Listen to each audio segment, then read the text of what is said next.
talk. Come on. Okay. I'm going to talk about this because you're in a different spot. Are we on our 6 feet? Okay. Oh, yeah. We are okay, on good. 6 feet. Okay. I'm pretty sure we are because we were just there. Okay. And I don't think 6 feet changes. So, 6 feet. Okay. Plus me. Okay.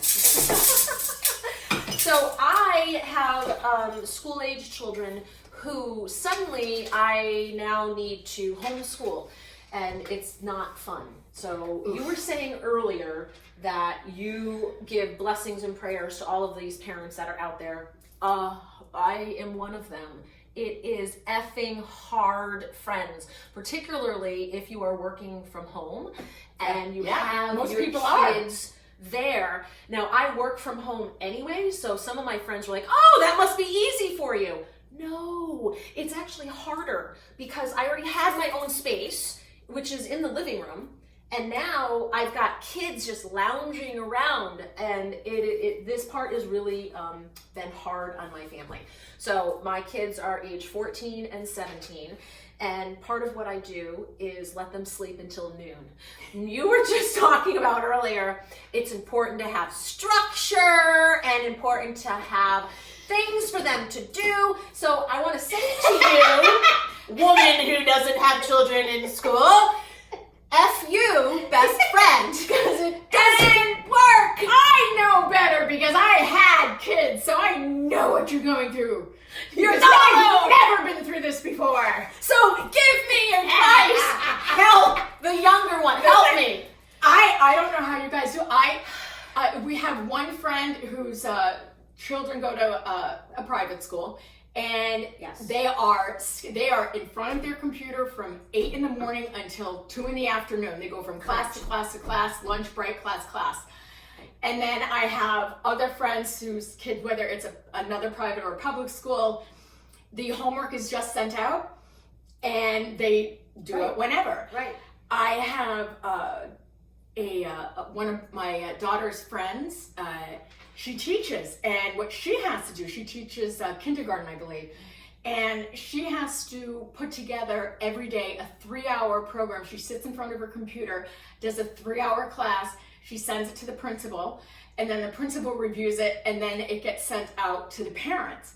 So in high school, I'm thinking it's easier than it has to be for the kindergarten through middle school because they're constantly, they're being told what to do, right? Every second of the day, and now they're home. I know. Now they're with mom and dad. And the thing that's so difficult is they never listened to me before. They don't listen to me now. And Mom, now they're what's for supposed to listen breakfast?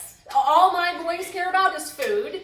And that's a hard part. And it is very challenging. And I think you nailed it like on the head of the variety. We were not prepared for any of this. No. We are not prepared for homeschooling and driving by these places of schools and watching them be so closed up and no recess and hearing them out there and things are closed. It breaks my heart. And not seeing school buses around. Remember, we're driving, we're like, get out of the way, damn school bus. Now I want to be like, oh, bring the children back. Please take them away in the little yellow bus. Take them away, far, far away from me. Think about it. Our children, when mine were going to school, they're spending half of their waking time at school. Yeah. And at that time, whether it's 7 o'clock in the morning, they get home at 3 or 4, and then they've got after school activities or whatever it is. Right.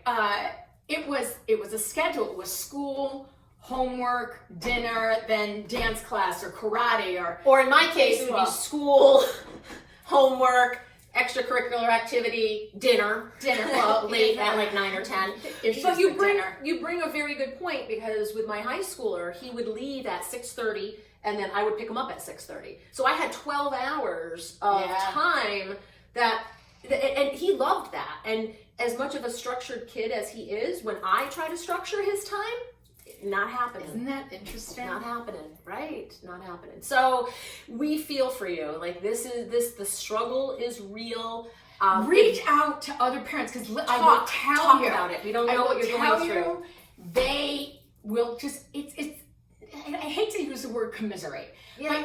what it is, it's supporting one another. It's you're in the same boat. It's the same thing. The kids are doing the same thing. The kids are bouncing off the walls. The parents are bouncing off the walls. Right. Talk. Get it out there. We don't know what you're going through unless you speak, right? Unless it's out there from day one. And share your stories. Share. Right. Share your truth.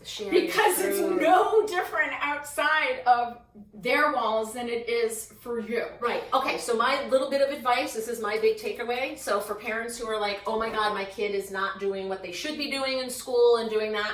Walk away. That's her advice. Walk on by. No, this isn't a song one. All right, it's not a song one, so no singing. All right, here's my advice. So when my kids were little, they had, I call it a suckle sack, okay? But it was really a suckle sack, a pacifier. So when they were little, they had a suckle sack, and that's just a little goofy name we made up. And a friend of mine said, don't worry, they're not gonna go to college with a pacifier, with a suckle sack. And I said, you're right. And so my kids are 17 and 14, and guess what? They don't have a pacifier anymore, so they don't use that. So well, gee, go figure. Go figure, right? So then, okay, there's a point to where I'm going with this. Then my kids went through this phase where they didn't eat anything but like macaroni and cheese, or they wouldn't eat. And I'm like, oh my God, my kids aren't eating vegetables, da da da. And a different friend wisely said, your children will not die of starvation. Not at least in my Your children will eat when they're hungry. They will eat when they're hungry, right? Which is probably what we should do, but we're not. So then I said to myself, my kids aren't getting schooled. They're not getting smart. And then a wise person, like me, said, it's okay. They're gonna be okay. They're gonna be okay. They're not gonna be dumber. They're not gonna be more stupider. They're gonna be okay. So we gotta get through this together, friends. We got this. I can't touch you. I can't touch you. I can't. Don't put all this pressure on yourself. It's what we're always. You have to be kind to yourself. Your kids are going through a hard time. You have to be kind to them. Making them sit in front of the computer, they'll do it when they have to, when they're ready. It's going to go probably to a pass-fail for the majority of at least the schools I'm thinking. Right. And motivations are different for each kid, so some kids will go and they're probably scared too, and they could be reacting in a way that you're not used to seeing, or being defined and not sitting down. And like we have said with everything, it's all about communication and all about talking to your kids about everything that makes you uncomfortable, and then asking your kids what makes them uncomfortable, because they could be just as scared. Yes, and one of the best things I did with my kids recently was a whole turnaround, because when I saw my kids not doing schoolwork, I got upset, and Marie and I talked about this, and so then I made them the big long list, right? I got whiteboards out, I got sticky notes out, I left the notes under the door in their room, it was like the tooth fairy under their pillow. Then I said, well, I'll get smart, I'll send them texts, you know? Big, long texts, right? And then I suddenly said, I'm asking them to do all these chores all the time because they're not doing their work. And I was like, screw that, you're not doing your work. You're going to do chores. You will feed the donkeys. You will sweep the stairs. You will take the garbage out. You will clean the garage. I had all these big projects all lined up for them. Guess what happened? Nothing. They did nothing. They didn't do anything. They did very, very bare minimal. They barely even cleaned the kitchen when I said there's no dinner unless you clean the kitchen. They Accountability. So then I said, how can I help you? Ooh. Oh! How can I help you? Because I'm asking you to help me. Yeah. What can I do to help you? Yeah. So I started this about 4 days ago, and the response has been very interesting to me. So wow. The response at first was like nothing. And now, guess what? I'm getting all these requests. My older son, just yesterday, said, I would like help on my Eagle Scout project. Which is big for me. It's a whole other how to get your kids to Eagle Scout. And he wanted a haircut, which surprised me after the first situation with my younger son, that he actually wanted me to do a haircut with him. But that's okay. Poor kid. I just lost track of the sides, and it's fine.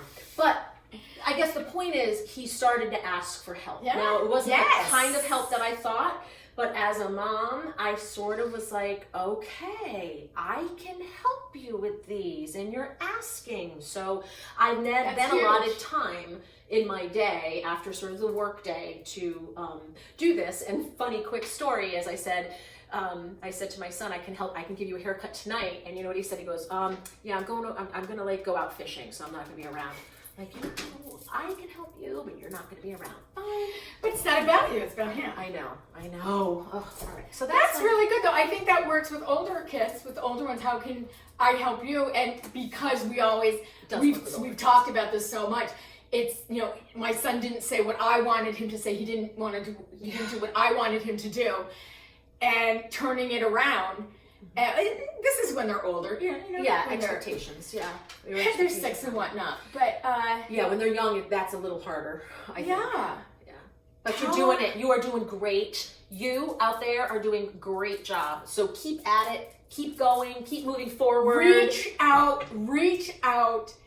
Now is a very difficult time for people with mental illnesses and people that just will take things to the next level and even become more isolated.